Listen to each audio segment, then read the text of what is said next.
वासुदेवाय। ओम नमो भगवते वासुदेवाय। हरे कृष्णा। तो हम पढ़ रहे हैं श्रीमद् भागवतम, और आज का विषय है स्कंद 1, अध्याय 8, और श्लोक संख्या है 12। 12 है, 14 है। हाँ, 14, क्षमा कीजिए।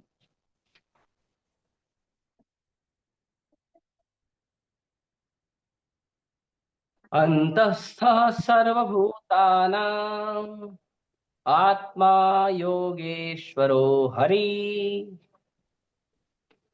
स्वमायया वृणोद्गर्भ वैराट्या कुरु तन्तवे। अंतस्थ सर्वभूतानां आत्मा योगेश्वरो हरि स्वमायया वृणोद्गर्भं वैराट्या कुरु तन्तवे। अंतस्थ सर्वभूतानां आत्मा योगेश्वरो हरिः स्वमायया दृणोद्गर्भं वैराट्या कुरु तन्तवे। पढ़िए, कौन पढ़ेगा? हरे कृष्ण प्रभु जी। हाँ। अंतस्तः सर्वभूतानां आत्मयोगेश्वरो हरि स्वमायया आवृणोतो गर्भं वैराट्य कुरुतन्तवे। हरे कृष्ण।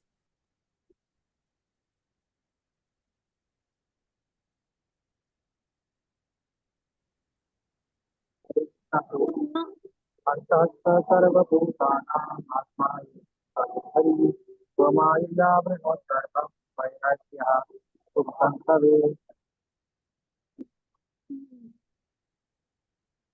और कोई?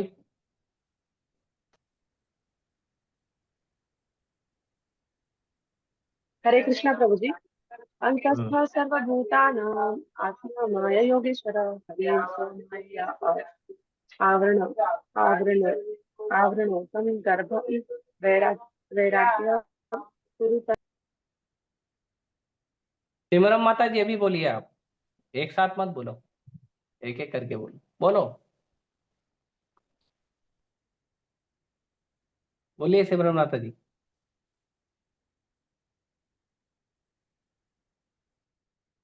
अब नहीं बोल रही। ठीक, और किसी को ट्राई करना है?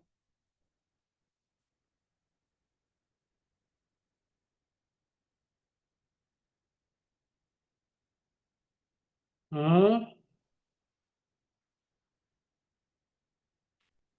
नहीं, ठीक है। शब्दार्थ, अनुवाद और तात्पर्य कृष्ण कृपा मूर्ति अभय चरणारविंद भक्ति विदान स्वामी शिल प्रभुपाद जी के द्वारा। शिल प्रभुपाद की जय।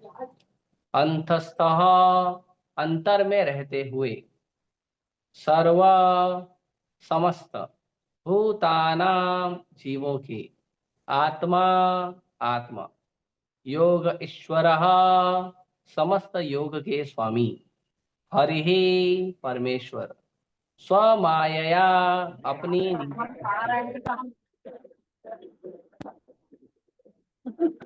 आवरणे आवरणोत, आच्छादित कर लिया, गर्भम, भ्रूण को, वैराट्या, उत्तरा के, कुरु तंतवे, महाराज कुरु की वंशवृद्धि के लिए। परम योगेश्वर श्री कृष्ण प्रत्येक व्यक्ति के हृदय में परमात्मा के रूप में निवास करते हैं। अतएव कुरु वंश की संस्कृति की रक्षा करने के लिए उन्होंने उत्तरा के गर्भ को अपनी निजी शक्ति से आवृत कर लिया। तात्पर्य: परम योगी भगवान परमात्मा स्वरूप में, अर्थात अपने पूर्ण अंश के रूप में, एक ही समय में प्रत्येक व्यक्ति के हृदय में अथवा परमाणुओं के भीतर भी निवास करते हैं। अतएव उन्होंने महाराज परीक्षित को बचाने के लिए तथा महाराज कुरु के वंश की रक्षा करने के लिए उत्तरा के गर्भ को आच्छादित कर दिया। महाराज पांडु भी कुरु के ही वंशज थे। इस प्रकार धृतराष्ट्र तथा पांडु दोनों के ही पुत्र महाराज कुरु के वंशज थे। अतएव दोनों ही समान रूप से कुरु कहलाते थे। लेकिन जब इन दोनों परिवारों में मनोमालिन्य हो गया तो धृतराष्ट्र के पुत्र कुरु कहलाने लगे और पांडु के पुत्र पांडव कहलाने लगे। क्योंकि कुरुक्षेत्र के युद्ध में धृतराष्ट्र के सारे पुत्र तथा पौत्र मारे जा चुके थे। अतः इस वंश का अंतिम पुत्र कुरुपुत्र के नाम से अभिहित किया गया है। एक मिनट।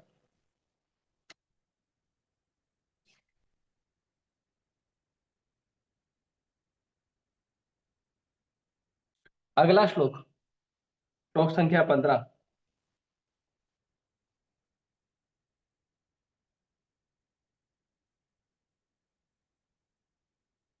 हे शौनक, यद्यपि अश्वत्थामा द्वारा छोड़ा गया परम ब्रह्मास्त्र अमोघ था और उसका निवारण नहीं हो सकता था, लेकिन विष्णु श्री कृष्ण के तेज के समक्ष वह निष्क्रिय हो गया और व्यर्थ हो गया। तात्पर्य, भगवत गीता में कहा गया है कि दिव्य जाज्वल्यमान प्रभा ब्रह्म ज्योति भगवान श्री कृष्ण पर आश्रित है। दूसरे शब्दों में ब्रह्म तेज श्री भगवान की किरणों के अतिरिक्त और कुछ नहीं होता। जिस प्रकार सूर्य किरणें सूर्य के गोले से ही निकली किरणें हैं, अतएव यह ब्रह्मास्त्र भी यद्यपि भौतिक रूप से अमोघ था, किंतु भगवान के परम तेज से पार नहीं पा सका। अश्वत्थामा द्वारा छोड़ा गया ब्रह्मास्त्र श्री कृष्ण द्वारा अपनी शक्ति के बल पर निष्क्रिय एवं व्यर्थ कर दिया गया, अर्थात उन्हें किसी की सहायता नहीं लेनी पड़ी, क्योंकि वे परम पूर्ण हैं। ओम अज्ञानतिमिरान्धस्य ज्ञानाञ्जनशलाकया चक्षुरुन्मिलितं येन तस्मै श्रीगुरुवे नमः। श्रीचैतन्य मनोभीष्टं स्थापितं येन भूतले स्वयं रूप कदा मह्यं ददाति स्वपदान्तिकं। वन्देऽहं श्रीगुरु श्रीयुतापदकमलं श्रीगुरून् वैष्णवांश्च श्रीरूपं साग्रजातं सहगण रघुनाथान्वितं तं सजीवं साद्वैतं सावधूतं परिजनसहितं कृष्णचैतन्यदेवं श्रीराधा कृष्णपादान् सहगण ललिता श्रीविशाखान्वितांश्च। नमो विष्णुपादाय कृष्णपृष्ठाय भूतले श्रीमते भक्तिवेदान्त स्वामिनिति नामिने। नमस्ते सारस्वते देवे गौरवाणी प्रचारिणे निर्विशेष शून्यवादी पाश्चात्य देशतारिणे। नमः ओम विष्णुपादाय कृष्णपृष्ठाय भूतले श्रीमते भक्ति सिद्धांत सरस्वती इति नामिने। श्रीवार्षभानवी देवी तयिताय कृपाब्दये कृष्ण संबंध विज्ञान दायिने प्रभवे नमः। माधुर्योज्वल प्रेमाढ्य श्रीरूपानुग भक्तिदा श्री गौर करुणा शक्ति विग्रहाय नमोस्तुते। नमस्ते गौरवाणी श्रीमूर्तये दीनतारिणे रूपानुगा विरुद्धा अपसिद्धांत ध्वांतहारिणे। नमो गौरकिशोराय साक्षात् वैराग्यमूर्तये विप्रलम्बरसाम्बोधे पादाम्बुजाय ते नमः। नमो भक्ति विनोदाय सच्चिदानन्दनामिने गौरशक्ति स्वरूपाय रूपानुगवराय ते। गौराविर्भाव भूमे स्वं निर्दिष्टा सज्जन प्रिय वैष्णव सार्वभौम श्री जगन्नाथाय ते नमः। वाञ्छाकल्पतरुभ्यश्च कृपा सिन्धुभ्य एव च पतितानां पावनेभ्यो वैष्णवेभ्यो नमो नमः। नमो महावदन्याय कृष्ण प्रेम प्रदायते कृष्णाय कृष्ण चैतन्य नाम्ने गौरतुषे नमः। पंचतत्वात्मकं कृष्णं भक्तरूपस्वरूपकं भक्तावतारं भक्ताख्यं नमामि भक्तशक्तिकम्। हे कृष्ण करुणा सिंधु दीनबंधु जगतपते गोपेश गोपिका कांत राधाकान्ता नमोऽस्तुते। जयतां सुरतरोर्पङ्गो मम मन्दामतेर्गति मत्सर्वस्य पादाम्भोजो राधा मदन मोहनो दिव्यवृन्दारण्यकल्पद्रुमादः श्रीमद्रत्नागार सिंहासनस्थौ श्रीमद्राधाशीलगोविन्ददेवो पृष्ठालिभिसेव्यमानो स्मरामि। श्रीमान् रासरसारम्भे वंशे वर्तटे स्थितः कर्षन्वेणुसुनैर्गोपी गोपीनाथाय श्रीस्तु नः। तप्तकाञ्चन गौराङ्गी राधे वृन्दावनेश्वरी वृषभानुसुते देवी प्रणमामि हरिप्रिये। जय श्री कृष्ण चैतन्य प्रभु नित्यानंद श्री अद्वैत गदाधर श्रीवासादि गौर भक्त वृंद। हरे कृष्णा कृष्णा कृष्णा हरे हरे, हरे राम राम राम हरे हरे।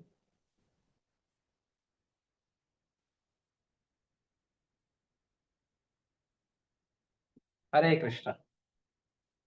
यहाँ पे जब भगवान ने देखा, कह रहे हैं पिछले श्लोक में, व्यसनम वीक्ष तत्तेषां अनन्य विषयात्मनां सुदर्शनेन स्वास्त्रेण स्वानाम रक्षां व्यदात् विभु। कह रहे हैं कि जब भगवान ने देखा, क्या देखा, तो महान संकट को देखा, व्यसनम बहुत महान संकट को देखा। और उसको देखकर भगवान ने क्या किया, भगवान ने आत्मनाम, भगवान ने क्या किया, अपने सुदर्शनेन स्वस्त्रेण, अपने सुदर्शन से, स्वस्त्रेण मतलब भगवान का अस्त्र, स्व मतलब अपना और अस्त्रेण मतलब अस्त्र। तो जो सुदर्शन है वो भगवान का निजी अस्त्र है। ऐसे तो युद्ध लड़ाई वगैरह करते हैं तो तलवार अगर अपनी नहीं हो तो भी कोई बात नहीं, जो सामने वाले की तलवार है उसको भी लेके मार देते हैं। ब्रह्मास्त्र जब अर्जुन ने संधान किया था, इसके पहले अश्वत्थामा के ब्रह्मास्त्र होने पर जब अर्जुन ने ब्रह्मास्त्र का संधान किया था, तो उस समय स्व ब्रह्मास्त्र नहीं कहा था, क्योंकि अर्जुन का ब्रह्मास्त्र नहीं था, वो तो मंत्र पढ़ के प्रकट किया था। लेकिन यहाँ पे पिछले श्लोक में कह रहे हैं सुदर्शनेन स्वस्त्रेण, भगवान का अस्त्र पर्सनल है वो, और भगवान हमेशा उसको अपने पास रखते हैं। रक्षा वेदाद विभु, और यहाँ पे एक और शब्द का उपयोग किया है, आत्मनाम, अपने लोगों को। भगवान खुद और खुद के लोगों के लिए भगवान ने ये रक्षा की। तो यहाँ पे जो विभु शब्द का उपयोग किया है बहुत महत्वपूर्ण। विभु शब्द जो है, विभु और अणु दो शब्द संस्कृत में दो शब्द हैं। तो आत्मा और भगवान ये दोनों समान होते हैं। हम और भगवान में अंतर नहीं है, लेकिन फिर भी अंतर है। हम और भगवान समान होकर भी अलग है। तो किस तरह से समान है और किस तरह से अलग है, तो समान इस भाव में है कि जो भगवान का गुण है वही हमारा गुण है। भगवान सच्चिदानंद है, हम भी सच्चिदानंद हैं। लेकिन भगवान स्वराट हैं, भगवान विभु हैं और हम अणु हैं। भगवान सबसे बड़े हैं, सबके आदि हैं, लेकिन हम भगवान पे डिपेंडेंट, भगवान पे निर्भर और भगवान से बहुत छोटे हैं। इसका उदाहरण श्री प्रभुपाद जी बताते हैं कि जैसे सूर्य की किरण होती है और सूर्य होता है, तो सूर्य की किरण में बहुत छोटे छोटे प्रकाश पुंज होते हैं, छोटे छोटे दाने होते हैं, लाइटिंग दाने, वो और सूर्य। तो सूर्य और सूर्य का जो प्रकाश पुंज है वो दोनों में समानता है, क्योंकि सूर्य भी जो प्रकाश देता है, अग्नि देता है, और वो जो छोटा सा महीन सा प्रकाश पुंज है वो भी अग्नि और प्रकाश दे रहा है। लेकिन वो जो छोटा सा प्रकाश पुंज है वो सूर्य नहीं है। उसी प्रकार दूसरा उदाहरण श्रील प्रभुपाद जी देते हैं कि जैसे जो समुद्र है और समुद्र का एक बूंद, तो समुद्र और समुद्र का एक बूंद दोनों समान है गुण में। पूरा समुद्र भी खारा है, समुद्र की एक बूंद भी खारी है, लेकिन समुद्र की एक बूंद जो है वो समुद्र नहीं है। उसी प्रकार जितने भी संसार में जीवात्मा हैं, ये जीवात्मा और स्वयं भगवान, ये दोनों सच्चिदानंद है। सत चित आनंद। सत का मतलब है आत्मा शाश्वत है, भगवान शाश्वत है। चित का मतलब होता है भगवान पूर्ण ज्ञान से भरे हुए हैं और आत्मा को भी पूर्ण ज्ञान है। और आनंद का मतलब होता है भगवान का स्वभाव भी आनंदमय है, आत्मा का स्वभाव भी आनंदमय है। लेकिन भगवान विभु है, भगवान बड़े हैं, और आत्मा अणु है, आत्मा सूक्ष्म है। आत्मा समुंदर की तुलना में एक बूंद के समान है भगवान के सामने, या सूर्य के प्रकाश पुंज के समान है भगवान के सामने। तो इसीलिए यहाँ पे विभू शब्द का उपयोग किया गया है कि यहाँ पर जितने भी लोग खड़े थे, चाहे पांडव हो या द्रौपदी हो या उत्तरा हो या और भी बड़े बड़े महारथी खड़े थे, तो ये सब अणु लोग खड़े थे, ये सब आत्मा खड़े थे। भले भगवान के शुद्ध भक्त है, महान भक्त है, लेकिन है तो आत्मा। लेकिन जो भगवान है वो वहां पे आत्मा नहीं है, भगवान परमात्मा है, भगवान परम भगवान है, भगवान सृष्टि की सारी आत्माओं के स्वामी हैं। तो आगे कह रहे हैं अंतस्थ। अभी ये मैं शब्द क्यों उपयोग किया, क्योंकि यहाँ पे अगले श्लोक में जो आज का श्लोक है कहते हैं अंतस्थ सर्वभूतानां। हाँ, अंदर है, सबके सारे जीवों के अंदर हैं। कौन है? सर्वभूतानां आत्मा योगेश्वरो हरि। वही भगवान जो इन सब सारे सगे संबंधियों के बीच में खड़े हैं, वो भगवान विभु हैं, स्वामी है सारे आत्माओं के। और तो और वही भगवान सबके हृदय में भी निवास करते हैं। अंतस्थ सर्वभूतानां, सभी जीवों के हृदय में भगवान हरि निवास करते हैं, भगवान कृष्ण निवास करते हैं। और क्या कहते हैं? स्वमायया वृणोद गर्भम वैराट्य कुरु तंतवे। तो कहते हैं अपनी माया के द्वारा भगवान ने क्या किया? भगवान ने गर्भ में प्रवेश किया, या आवरण होता का मतलब होता है गर्भ को भगवान ने कवरिंग कर लिया। अपने शक्ति से, भगवान के तेज से भगवान ने उत्तरा माता के गर्भ को क्या किया?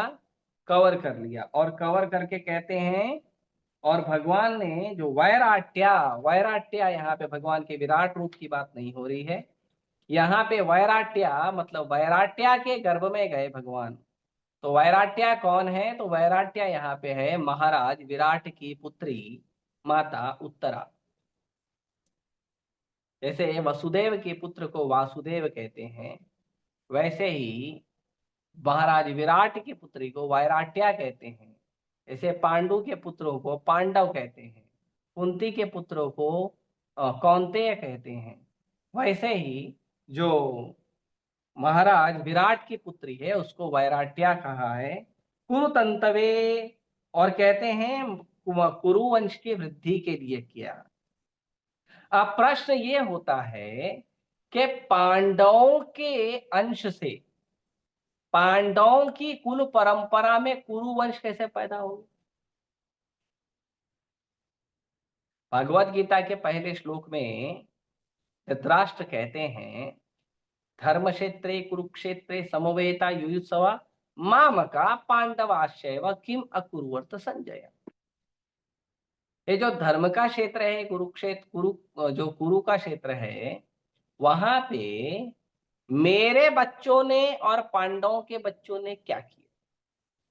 तो वहां तो पांडवों को कुरु नहीं कहा गया है, वहां तो पांडव को पांडव कहा गया है। तो ये जो कुरु और पांडव भी कुरु वंश के ही थे। दोनों महाराज पांडु और महाराज धृतराष्ट्र, ये दोनों भी सगे भाई थे। तो जब दोनों सगे भाई हैं तो दोनों तो कुरु वंश के हुए ना। लेकिन धृतराष्ट्र ने जानबूझ के जब संजय को पूछा कि युद्ध में क्या चल रहा है, तो उसने ये नहीं पूछा कि दोनों भाइयों में क्या हुआ, हम दोनों भाइयों के बच्चों में क्या हुआ। उसने कहा मेरे बच्चों ने और पांडवों के बच्चों ने, तो मेरा जो वंश है वो तो कुरु का वंश है, लेकिन पांडवों के वंश को उन्होंने कुरु से अलग कर दिया। हालांकि पांडव भी कुरु वंश के ही हैं, तो उन्हें कौरव और पांडव जो कहते हैं, जब हम कहते हैं कौरव, तो कौरव में पांडव भी कौरव ही है, पांडव अलग नहीं है। कौरव में पांडव भी कौरव हैं। तो ये जो युद्ध हुआ था, ये कुरु वंश के बीच में, भाइयों के बीच में युद्ध हुआ था। ऐसा नहीं हुआ था कि कौरव अलग खड़े हैं और पांडव अलग खड़े, नहीं, पूरे के पूरे युद्ध में कौरव ही खड़े हैं। ये युद्ध कौरव भाइयों के बीच में हुआ है। लेकिन जब बाद में धृतराष्ट्र की जो दुर्बुद्धि है और धृतराष्ट्र का जो दुर्बुद्धि पुत्र है, उसके कारण जो घर में लड़ाई हुई, तो घर में लड़ाई होने के बाद जो दुर्बुद्धि दुर्योधन है, धार्तराष्ट्र से दुर्बुद्धि, अर्जुन भगवान को बोलते हैं कि जो धार्तराष्ट्र है, धृतराष्ट्र का बेटा धार्तराष्ट्र, धृतराष्ट्र का बेटा दुर्योधन, उसको धार्तराष्ट्र कहते हैं। तो अर्जुन ने भगवान को पूछा कि धार्तराष्ट्र का जो दुर्बुद्धि पुत्र है, मैं देखना चाहता हूं उसको सपोर्ट करने कौन कौन आया है। धृतराष्ट्र के दुर्बुद्धि पुत्र के दुर्बुद्धि कार्य को कौन कौन सपोर्ट करने आया है, मैं वो देखना चाहता हूं। इसीलिए जो दुर्योधन है, दुर्योधन की मंशा को वहां उजागर किया है। लेकिन मंशा तो धृतराष्ट्र की भी थी। धृतराष्ट्र पहले ही श्लोक में बोलते हैं मेरे बच्चे अलग है, पांडव के बच्चे अलग है। तो जब ये घर के बीच में दो भाइयों में जब मतभेद हुआ, उस वजह से कौरव को कौरव कह रहे हैं और पांडव को पांडव कह रहे हैं। हालांकि जो महाराज परीक्षित हैं, वो पांडवों के पुत्र हैं, पांडव के पोते हैं। तो जो पांडव के पोते हैं वो तो पांडव वंश हुआ नहीं, वो कुरु वंश ही है। क्यों कुरु वंश है? तो प्रभुपाद जी बताते हैं तात्पर्य में कि कुरु वंश पूरा समाप्त हो गया था। धृतराष्ट्र के 100 बेटे थे, 100 के 100 बेटों को भीम ने मार दिया था, एक भी बेटा नहीं बचा। तो धृतराष्ट्र की तरफ से जो कुरु का वंश चल रहा था वो रुक गया। उसके बाद 5 पांडव बचे थे। 5 पांडव के बाद अभिमन्यु, अभिमन्यु के बाद अभिमन्यु का पुत्र परीक्षित, या विराट का पुत्र वैराट्य माता उत्तरा का जो पुत्र है, अभिमन्यु का जो पुत्र है वो है परीक्षित। तो जो परीक्षित थे वो एकमात्र पूरे कुरुवंश में धृतराष्ट्र के और पांडु महाराज के दोनों के वंशावली में एकमात्र शिशु, एकमात्र जीव, एकमात्र वंशावली को आगे बढ़ाने की जिम्मेदारी वाला पुत्र एक ही बचा था। इसीलिए कहते हैं कुरुतंतवे। जो कुरुवंश की जो तंता है, तंतु है ना, कुरुवंश का जो आगे बढ़ने वाला जो लता है ना, उसको आगे बढ़ाने के लिए वो जो तंतु निकला है वो जो छोटा सा अंकुर जैसा निकला है महाराज परीक्षित, वो कुरुतंतवे है। कुरुवंश की वृद्धि के लिए प्रकट हुआ वो छोटा सा, प्रकट तो नहीं हुआ, अभी गर्भ में ही है, गर्भ में प्रकट हुआ बालक है कुरुतंतवे। तो ये महाराज परीक्षित जो है कुरुतंतवे। लेकिन यहाँ पे जैसे आप देखिए, माता उत्तरा ने जब प्रार्थना किया था, तो माता उत्तरा ने भगवान को कहा था पाहि पाहि महायोगिन देव देव जगतपते। तो जब उत्तरा ने भगवान को प्रार्थना किया तो उत्तरा ने कहा कि हे महायोगी, हे देवताओं के देवता, हे जगत के स्वामी, आप मेरी रक्षा करो, क्योंकि आपके अलावा मुझे यहाँ पे कोई भी नहीं दिखता है जो मेरी रक्षा कर सकता है। और यहाँ पे महायोगी शब्द के को आगे बढ़ाते हुए जो श्रील सूत गोस्वामी हैं, वो आगे बढ़ाते हुए कहते हैं सर्वभूतानाम आत्मा योगेश्वरो हरि। तो वहां पे माता उत्तरा कहती है कि भगवान महायोगी हैं, और यहाँ पे जो सूत गोस्वामी है वो कहते हैं कि जो हरि है, जो भगवान है, वो महायोगी तो ठीक है, लेकिन वो क्या है? योगेश्वरो, सारी योग सिद्धि प्रणाली के ईश्वर हैं, भगवान हैं। इसी बात को भगवत गीता में संजय कहते हैं कि भगवान कृष्ण कौन है? भगवान कृष्ण है योगेश्वर। भगवान कृष्ण योगेश्वर है। तो भगवान कृष्ण को भगवत गीता के आखिरी श्लोक में भगवान कृष्ण को जो संजय है वो योगेश्वर कहते हैं, और भगवान को यहाँ पे सूत गोस्वामी योगेश्वर कह रहे हैं। तो भगवान को योग सिद्धि करने की, मेडिटेशन करने की जरूरत नहीं है। जैसे कुछ लोग हैं, कुछ कम बुद्धि वाले हैं, भगवान भगवत गीता में खुद बोलते हैं ये कम बुद्धि वाले हैं। भगवान कहते हैं भगवत गीता में कि जो मैं मनुष्य रूप में आता हूं, तो मुझे मनुष्य रूप में लोग लोग जो लोग मुझे समझते हैं कि मैं मनुष्य रूप में हूं, मैं मनुष्य हूं, मनुष्य के शरीर के आश्रय में आया हूं, वो कम बुद्धि वाले हैं, कम बुद्धि वाले। मानुषम तम तनुमाश्रिता, भगवान कहते हैं जब मैं मनुष्य के रूप में आता हूं तो कम बुद्धि वाले मुझे समझते हैं कि मैं मनुष्य हूं, मैं मनुष्य नहीं हूं। तो यहाँ पे भगवान बता रहे हैं कि सूत गोस्वामी बता रहे हैं कि भगवान जो है योगेश्वर है। तो ऐसा नहीं है कि भगवान मनुष्य का शरीर लिए हैं, हम लोग जैसे मनुष्य हैं, और भगवान जो है हम लोग जैसे मनुष्य बनकर घूम रहे हैं यहाँ वहाँ संसार में। और कुछ भगवान ने गुरुकुल में जाके पढ़ाई कर ली तो दिमाग वाले बन गए, कुछ योग तपस्या कर ली तो योगी बन गए, और बहुत बड़ा योग तपस्या कर लिए तो महायोगी बन गए, कुछ रिद्धि सिद्धि आ गई योगी भगवान के पास। नहीं, कृष्ण सारी रिद्धियों सिद्धियों के स्वामी हैं। कृष्ण सारी रिद्धियों सिद्धियों के स्वामी हैं।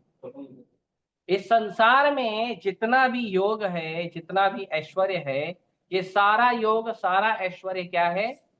ये कृष्ण से आया। ये सारा योग और ऐश्वर्य कृष्ण का है।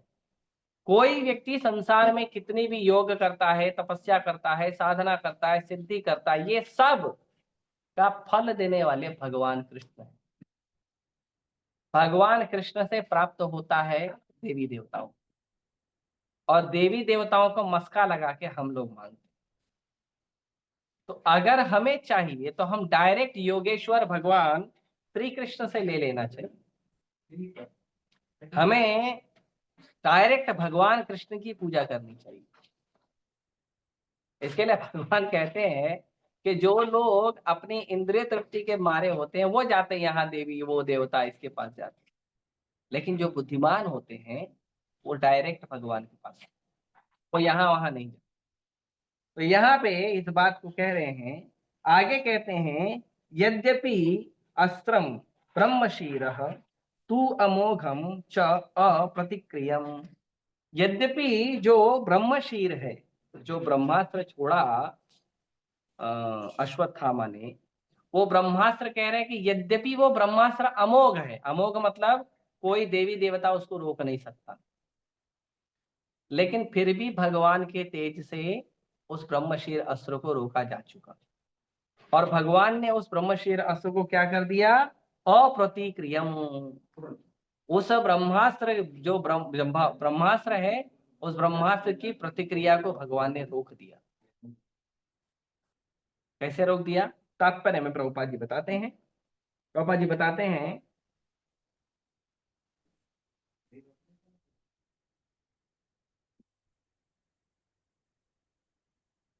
कि भगवत गीता में बता रहे हैं कि जो ब्रह्म ज्योति है वो भगवान कृष्ण पे आश्रित है।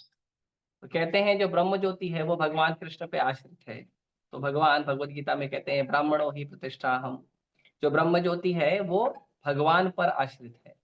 तो भगवान पर ब्रह्म ज्योति आश्रित है मतलब पूरे सृष्टि का जितना भी तेज है, ऐसा शास्त्रों में वर्णन है कि सृष्टि उत्पन्न हुई है ब्रह्म ज्योति से, और ब्रह्म ज्योति भगवान का तेज है।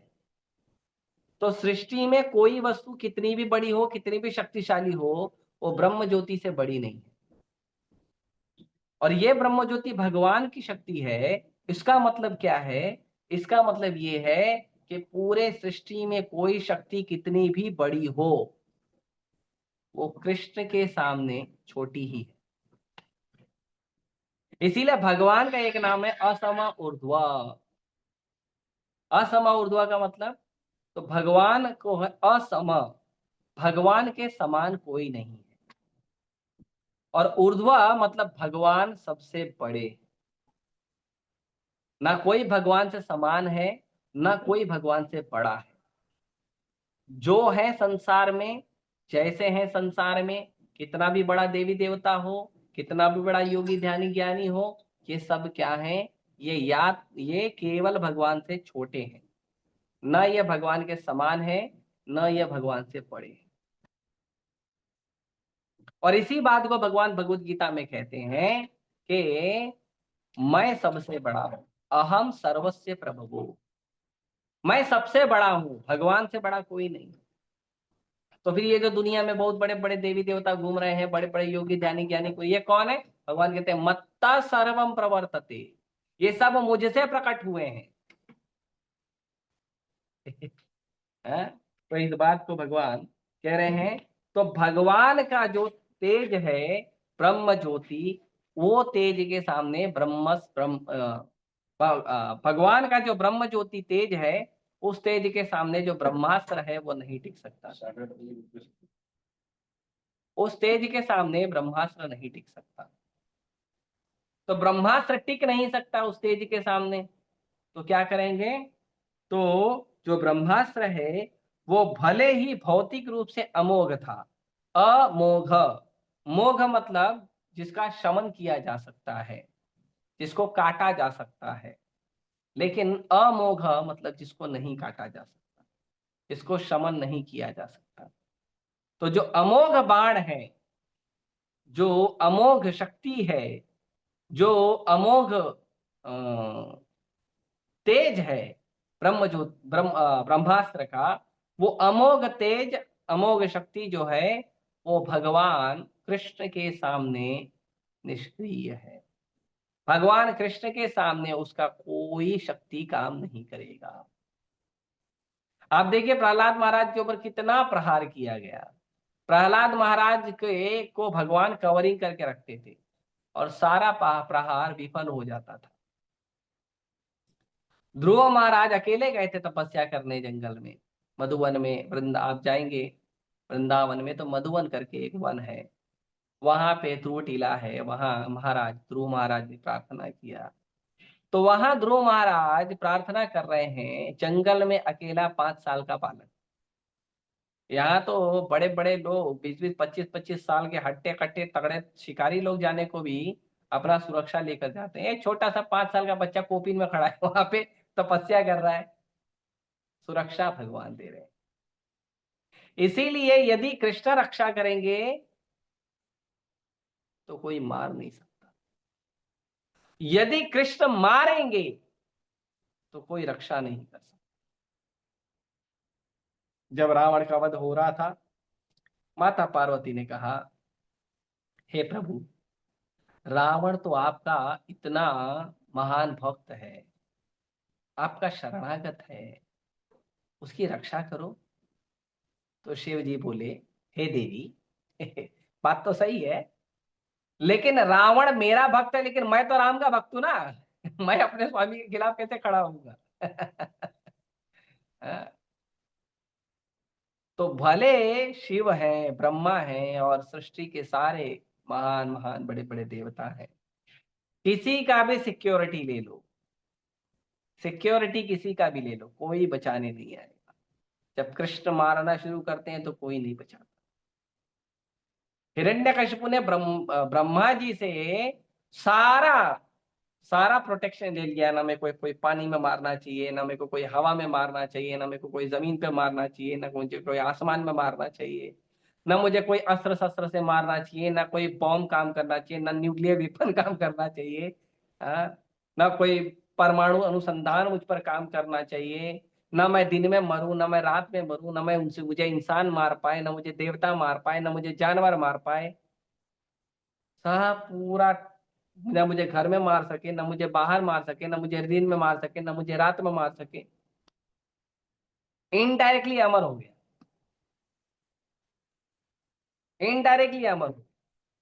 लेकिन फिर भी भगवान ने मार दिया। ब्रह्मा जी का सुरक्षा कवच होने के बावजूद फिर भी भगवान ने मार दिया। तो भगवान इतने शक्तिशाली हैं, यदि आपको के पास कुछ शक्ति भी है, किसी देवी देवता का प्रोटेक्शन भी है, तो भी आप जो है वो अपनी सुरक्षा नहीं कर सकते। लेकिन अगर भगवान की सुरक्षा आपको प्राप्त है, अगर भगवान से आपको सुरक्षा प्राप्त है, अगर भगवान का आपको कृपा प्राप्त है, भगवान का तो छोड़ो, भगवान के किसी भक्त ने अगर आपको सुरक्षा का वादा दे दिया है, तो भी भगवान आपकी रक्षा करें। क्योंकि भगवान कहते हैं, अहम भक्त पराधीना भक्तैर भक्त जनो प्रिय। मैं भक्तों के अधीन हूं, और जो भक्त के भक्त है ना, और उनके जो जन है, मतलब किसी भक्त ने बोल दिया कि भाई ये मेरा आदमी है, कृष्ण उसकी भी रक्षा करेंगे। इसी जो अल्टीमेट सुरक्षा है, जो अल्टीमेट कृपा है, वो केवल कृष्ण दे सकते हैं। जो कृष्ण हमें गर्भ में, माँ के गर्भ में असहाय अवस्था में, माँ भी बाहर से कुछ नहीं कर सकती भाई, घर में कभी कभी कभी देखते हैं घर में बच्चा मर जाता है, माँ भी कुछ नहीं कर सकती। और कभी कभी तो माँ खुद अपने बच्चे को गर्भ में मार देती है, जो गर्भपात होता है, भ्रूण हत्या, माँ खुद बच्चे को अपने गर्भ में मार देती है। लेकिन यदि कृष्ण सुरक्षा करेंगे तो हमारी सुरक्षा हो, कृष्ण सुरक्षा नहीं करेंगे तो नहीं। इसीलिए यदि ये हमें सुरक्षा का एकमात्र आश्रय है तो वो केवल कृष्ण है। कृष्ण की भक्ति करिए, कृष्ण से कृपा प्राप्त करिए, कृष्ण के भक्तों से कृपा लीजिए, और अपनी सुरक्षा पक्की कर लीजिए। ठीक है, तो मैं यहीं रोकता हूं। किसी भक्त का कोई प्रश्न है तो पूछ सकते। हरे कृष्ण। पिछले क्लास में पिछले क्लास में एक भक्त ने मुझे प्रश्न पूछा था, बाद में चैट में, तो मैंने चैट बाद में देखा तो मैंने उनको जवाब नहीं दिया। मैं जरा ढूंढता हूँ वो भक्त कहाँ है, उनको हम जवाब देंगे। तो भक्त ने पूछा था कि हम विद्या, ओके ठीक है, हाँ, ब्राह्मण वृद्ध बालक और स्त्रियों को दंड नहीं देना चाहिए, किंतु यदि उनका आचरण राक्षसी स्वभाव का है तब भी उन्हें दंड नहीं मिलेगा, और यदि उन्हें दंड दिया भी जाए तो उनके लिए कौन सा दंड श्रेष्ठ होगा। हाँ, तो एक भक्त ने प्रश्न पूछा है, जैसे मैंने पहले बताया था कि 5 लोगों को दंड नहीं दिया जाना चाहिए, तो उसमें एक ब्राह्मण है, स्त्री है, वृद्ध व्यक्ति है, बालक है, गाय है, उनको दंड नहीं देना चाहिए। लेकिन भगवान कृष्ण की लीला में देखो, भगवान ने सबको दंड दिया है। शुरू तो स्त्री से किया भगवान ने, स्त्री का सम्मान होना चाहिए, स्त्री को दंड नहीं देना चाहिए, लेकिन भगवान ने पहला ही विकेट भगवान का गिरा पूतना, तो भगवान ने पूतना को मार दिया। भगवान ने बैल को भी मारा, भगवान ने बछड़े को भी मारा, वत्सासुर। भगवान ने जो है वो इस क्या कहते हैं, नहीं बालक को और वृद्ध को तो नहीं मारा, लेकिन वृद्ध में देखो कंस है, उनको भी मार दिया, अपने से बड़े थे, वृद्ध तो नहीं थे बट थे शक्तिशाली, कंस को मार दिया। तो यदि कोई आसुरी भाव में आ गया है और असुर की तरह व्यवहार कर रहा है, तो उस समय वो आसुरी चेतना में है। और जो व्यक्ति आसुरी चेतना में होता है, उस व्यक्ति को जो उचित दंड ठीक हो वो देना चाहिए। ऐसे तो किसी को नहीं मारना चाहिए, लेकिन अब क्या करें, व्यक्ति आसुरी व्यवहार कर रहा है तो उचित दंड देना चाहिए। लेकिन दंड देते समय ध्यान रखना चाहिए कि उस पर दया भी हो, क्योंकि स्वयं भगवान जब दंड देते हैं तो भगवान का दंड प्राप्त करके तो लोग क्या हो जाता है, उनका मुक्ति हो जाता है। हम दंड देकर किसी का मुक्ति नहीं कर सकते हैं। तो इसीलिए यदि स्त्री है, ब्राह्मण है, छोटे बालक है, गाय है, ये लोगों को यदि हमें कष्ट देना चाहिए, वृद्ध व्यक्ति है, या जब हमें दंड देना है तो हमें प्रयास करना चाहिए कि बहुत ज्यादा अपरिहार्य परिस्थिति हो गई है तो दंड दीजिए। और उसमें भी प्रयास करिए कि आपका दंड जो है उनके लिए शिक्षा हो, आपका दंड जो है उनके लिए सुधार हो। आपका दंड आपके क्रोध को संतुष्ट करने का कार्य नहीं होना चाहिए। दंड इसलिए नहीं देना चाहिए किसी को कि मुझे क्रोध आया है। यदि किसी व्यक्ति के किसी अनैतिक कार्य से आपको क्रोध आया है तो वो आपका प्रॉब्लम है उसके लिए कोई दंडनीय हो ऐसा नहीं। लेकिन यदि आप दंड इसलिए दे रहे हो कि उसे आगे जाके सुधारा जा सके, उसके भविष्य में इस दंड से उसे कुछ सुधार मिले, उसे लाभ मिले, तो दंड देना चाहिए। जैसे हमारे जो गाइड हैं, मेंटर हैं, काउंसलर हैं, गोकुलेश्वर प्रभु, वो एक बार बता रहे थे कि दंड कैसे देना चाहिए। तो बता रहे थे कि जिस व्यक्ति को आप दंड देते हो वो व्यक्ति आपके पास ही आके रोना चाहिए दंड लेने के बाद।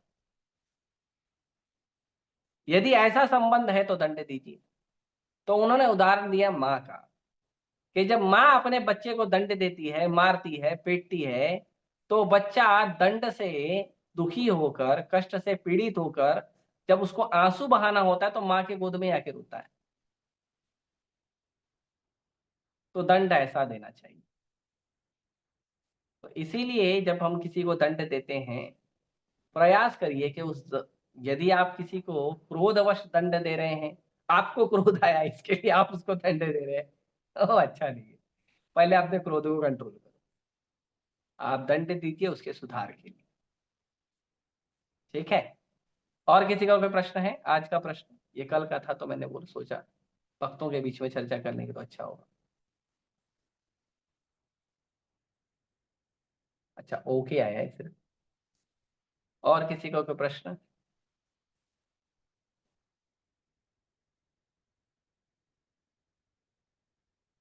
हरे कृष्ण